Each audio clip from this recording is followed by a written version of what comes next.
नमस्कार, आप देख रहे हैं बिस्तक। मैं हूं रजत देवगन। गदर मच गया स्टॉक मार्केट में, जोरदार तेजी। अच्छा, आज तो गिफ्ट निफ्टी बता रहा था कि 150 पॉइंट्स ऊपर जाने की प्रोबेबिलिटी है ज्यादा, उसी तर्ज पे ओपन हो गए 139 पॉइंट्स ऊपर। और किस पे बेट लग गई?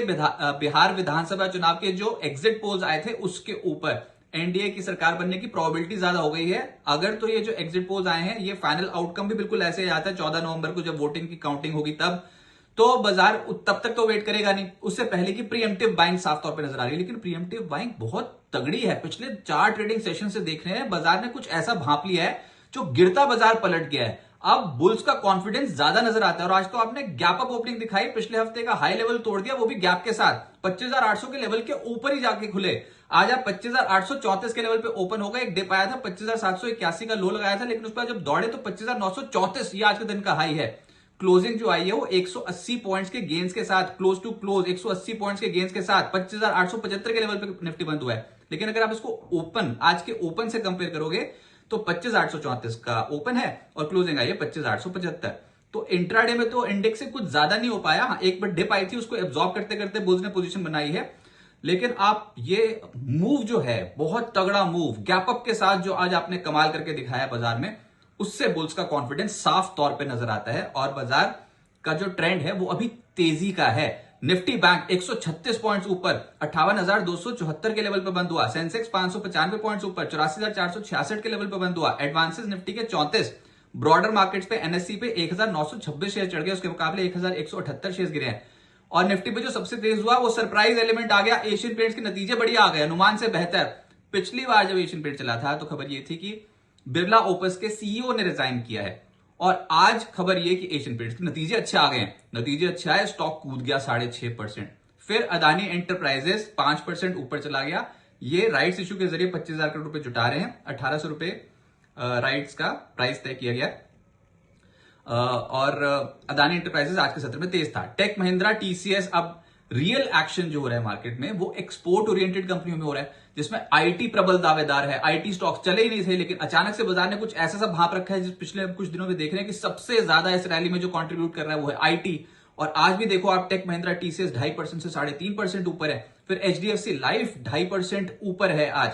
निफ्टी लूजर्स में TMPV, Tata motors passenger vehicle से 1% नीचे, Tata steel, Shriram finance, BEL, Grasim, इन स्टॉक्स में गिरावट देखने को मिली। एफएनओ गेनर्स में रिजल्ट्स इंपैक्ट बायोकॉन, रिजल्ट्स इतने बढ़िया लगे बाजार को, आज ये स्टॉक कूद गया 5.5%। मैक्स फाइनेंशियल रिजल्ट्स इंपैक्ट 5% ऊपर। अदानी एंटरप्राइजेस 5% ऊपर।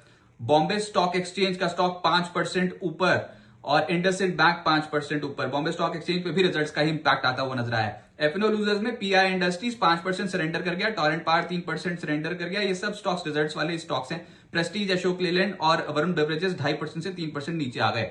मिड कैप्स की तो मार्केट है, मिड कैप्स तो कूद रहे हैं एसएमए स्टॉक्स। बाजार का ट्रेंड पॉजिटिव है और आपको पता है पॉजिटिव ट्रेंड वाली मार्केट पे अक्सर मिड कैप स्टॉक्स बहुत तेजी से चल जाते हैं। टेक्सटाइल शेयर्स दौड़े हैं। पीजीआईएल यानी कि Pearl Global 20% upper circuit lock. PDS limited 12.5% ऊपर।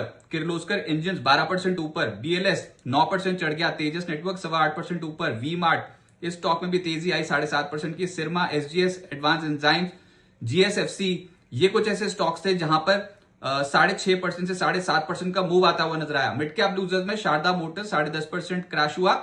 इसके अलावा सूर्य रोशनी 6.5% टूट गया। हिंद कॉपर, केयर रेटिंग, स्यूबेक्स और सिटी यूनियन बैंक 3.5% से 5.5% का गोता लगा गए। बाजार को जो सेक्टर समझ में आ रहा है वो है एक्सपोर्ट ओरिएंटेड कंपनियां, जिसमें आईटी स्टॉक ने धूम मचा रखी है, चाहे वो लार्ज कैप कंपनी हो या फिर मिड कैप। ऑलरेडी मूव आ गया, थोड़ा सा कॉशियस रहिएगा। पिछले 3-4 दिनों से बहुत एक्टिव है स्टॉक्स, स्पेशली लार्ज कैप्स वाले तो।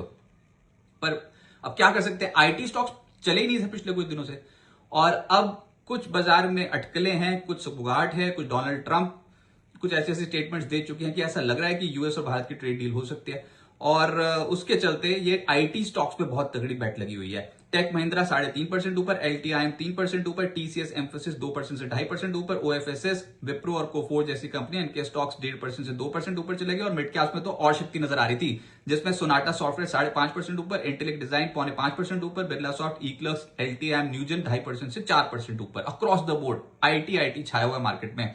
टेक्सटाइल्स दूसरा तबका, एकाएक तेजी बनी, अक्रॉस द बोर्ड तेजी बन गई टेक्सटाइल शेयर्स में। और इसमें पीजीआईएल, पर्ल ग्लोबल 20% ऊपर, इंडो काउंट 15% चढ़ा है।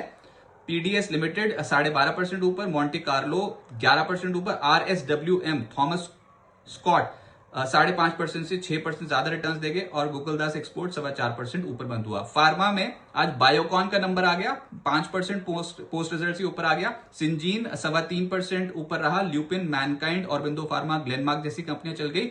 एनर्जी स्टॉक्स में अदानी ग्रीन 2.5% ऊपर, एजिस केमिकल, ओएनजीसी, सीमेंस 1.5% से 2.5% ऊपर। रिलायंस बहुत स्ट्रांगली कंट्रीब्यूट कर रहा है बाजार की तेजी में, आज 1.25% ऊपर चला गया। फाइनेंशियल्स में पिक्चर बटी थी लेकिन तेजी वाले हैं Bombay stock exchange, Bajaj Finserv, HDFC life, ICICI general insurance, Jio financial, ये सब स्टॉक्स ऊपर हैं। बॉम्बे स्टॉक एक्सचेंज सबसे तेज चला है करीब 5%, लेकिन गिरने वाले हैं मुथूट फाइनेंस, चोला फाइनेंस, श्रीराम फाइनेंस। इन स्टॉक्स में मुनाफा वसूली देखने को मिली है। और ऐसे ही ऑटोज में हीरो मोटोकॉर्प 2% ऊपर, Uno Minda, tube investment, Bosch, ये कुछ कंपनियां थी जहां पर एक्शन तेज था। सबसे तेज चलने वाला स्टॉक बना हीरो मोटोकॉर्प, लेकिन गिरावट में अशोक लेलैंड और टाटा मोटर पैसेंजर व्हीकल, यहां पर गिरावट देखने को मिली। ऐसे में ग्रो की जो लिस्टिंग हुई, एक्सपेक्टेशन तो नहीं थी बहुत स्ट्रॉन्ग लिस्टिंग की, लेकिन धमाकेदार लिस्टिंग। हमने बहुत समय बाद देखा कि इतना जो आईपीओ में जिस तरीके का क्रेज था, जिस तरीके के सब्सक्रिप्शन फिगर्स थी, उसकी लिस्टिंग अच्छी हो जाए, हाल फिलहाल में ऐसी लिस्टिंग हमको नहीं देखने को मिली है। और ग्रो इश्यू प्राइस 100 रुपए का, उसके मुकाबले 112 रुपए पे लिस्ट हो गया 12% प्रीमियम पे, लेकिन उसके बाद दौड़ गया ये स्टॉक 131.33 के लेवल पे हुआ है बंद। 31.3% के रिटर्न अपने डेब्यू पे इसने जनरेट करके दे दिए। तो भैया जो लीडर है वो है डिस्काउंट ब्रोकिंग में, सबसे ज्यादा बड़ी जो कंपनी है वो ग्रो ही है, और इसकी जो लिस्टिंग हुई है वो धमाकेदार हुई है। और बाजार ने इतना एक्सपेक्ट नहीं किया था कि 31% दौड़ जाएगा, लेकिन दौड़ गया। अब आगे क्या होगा देखिए, बिहार एग्जिट पोल पर बाजार ने बड़ा दाव लगा दिया है।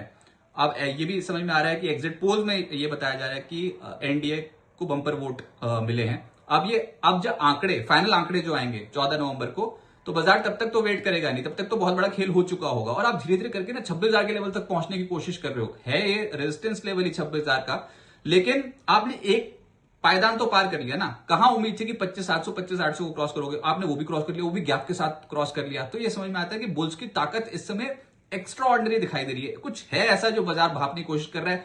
मे बी बिहार चुनाव के जो रिजल्ट्स हो वो, या फिर यूएस के साथ ट्रेड डील, डोनाल्ड ट्रंप ने कितनी अच्छी अच्छी बातें कर दी हैं। अगर उन्होंने कुछ ऐसी स्टेटमेंट दे दी ना इस बार कि भारत के साथ ट्रेड डील के लिए वो सहमत हो गए, तो उसके बाद तो फिर आप अलग सी शक्ति देखोगे। लेकिन अभी के तौर पे इशारा कहां से मिल रहा है? टेक्सटाइल कंपनी कैसे चलने लगी अचानक से, आईटी स्टॉक्स कैसे अचानक से चलने शुरू हो गए हैं। ये दो तबके एकदम से बाजार पे सबसे ज्यादा पकड़ मजबूत कर रहे हैं। ऊपर से बाजार जब बंद हुआ तो एक और बूस्टर शॉट आ गया, सीपीआई महंगाई दर के आंकड़े आए, और वो जब से सीरीज शुरू हुई है 2015, तो 10 साल के निचले स्तर पे पहुंच गया सीपी महंगाई दर का आंकड़ा। अक्टूबर में महंगाई 1.44% से घटकर 0.25% का आंकड़ा, ये आरबीआई के भी अनुमान से कम है। आरबीआई भी इतना नहीं एक्सपेक्ट करके चल रहा था, बहुत ही कम आंकड़ा आया महंगाई का। जीएसटी रेट कट और खाद्य महंगाई में जो कमी आई है उसका बेनिफिट मिला है। तो ये लगातार सिलसिलेवार तरीके से पॉजिटिव खबरें। इसमें ये जो दिल्ली में धमाके हुए हैं, इसके ऊपर सरकार का क्या स्टांस रहता है, बस ये बाजार को भी देखना है। और अगर कुछ भी टेंशंस एस्केलेट होती हैं भारत और पाकिस्तान के बीच में, जो अभी तक कोई भी ऑफिशियल स्टेटमेंट नहीं आई है, अगर कुछ वैसा सा हुआ ना, तो फिर बाजार उसको फैक्टर इन करेगा और उसके चलते एक झटका भी लग सकता है बाजार को। लेकिन फिर वो एक बाइंग अपॉर्चुनिटी के तौर पे देखना, क्योंकि वो बहुत शॉर्ट लिव्ड होगा, आपको भी पता है। लेकिन हाँ, उसको आपको फैक्टर इन करके चलना पड़ेगा, उसी लिहाज से अपनी पोजिशन को आप बिल्डअप करके चलें। हमें नहीं पता कि क्या होने वाला है, लेकिन जो हुआ तो उसमें अगर कुछ सरकार को ऐसा लगा कि पड़ोसी देश का हाथ है, तो फिर उसके बाद तो इंपैक्ट पड़ ही सकता है। लेकिन अभी के तौर पे हम टेक्निकली बात कर रहे हैं, तो निफ्टी एक इंपॉर्टेंट लेवल के ऊपर चला गया। 25,800 के लेवल को आपने झटके से तोड़ा, और वो भी गैप के साथ तोड़ा है, तो मजा आ गया। पिछले हफ्ते का हाई था ये 25,803 के आसपास, उसके लेवल के ऊपर चले गए, मजा आ गया। 4 सत्रों में 25,318 का लो बनाने के बाद आप दौड़ते आए हो, यानी कि 557 पॉइंट्स का स्ट्रेच ऑलरेडी मिल चुका है। देखने में बड़ा मजा आ रहा है, लेकिन 4 सत्र हो चुके हैं भाई साहब, लेट हो चुके हो सोचने में। 4 सत्रों में हो गया, टाइमिंग का खेल खत्म। 4 सत्रों में बाजार इतना तेज दौड़ चुका है, यहां पर आगे थोड़ा सा कंसोलिडेट करना चाहिए। कल है सेंसेक्स की वीकली एक्सपायरी, और आमतौर पे वीकली एक्सपायरी वाले दिन ऑप्शन राइटर्स डोमिनेट करते हैं। निफ्टी की जब इस बार वीकली एक्सपायरी हुई मंगलवार को, तो क्या गदर मचा था मार्केट में, इतना जबरदस्त तेजी। लेकिन वो सेंसेक्स की वीकली एक्सपायरी वाले दिन एक्सपेक्टेड नहीं है, क्योंकि उसके बाद फिर हम फ्राइडे को वोट काउंटिंग वाले सेशन में चले जाएंगे ना, तो कोई बहुत बड़ा मूव अभी के तौर पे तो अब यहां से नहीं आ सकता। पर हाँ, बुल्स का कब्जा है, कोई गिरावट आई और अगर हमने 25,800 के लेवल को होल्ड करे रखा तो फिर बाजार में तेजी बन सकती है। डिप्स में ऐड करने वाली बात होगी। निफ्टी के सपोर्ट लेवल 25,800 ही है, उसके बाद 25,760, और ऊपर निफ्टी के रेजिस्टेंस लेवल 26,000 और 26,080। सेटअप स्ट्रांग है, रिकॉर्ड हाई की तरफ कूच भी कर सकते हो, लेकिन बूस्टर डोज तब मिल जाए जब यूएस के साथ ट्रेड डील का ऐलान हो जाए। अगर कुछ ऐसा हो जाता है तो बाजार को एक नया बूस्टर शॉट मिलता हुआ नजर आएगा और तेजी बढ़ सकती है। तो तेजी के सेटअप में गिरावट में पोजीशंस ऐड करने के बारे में सोचना चाहिए।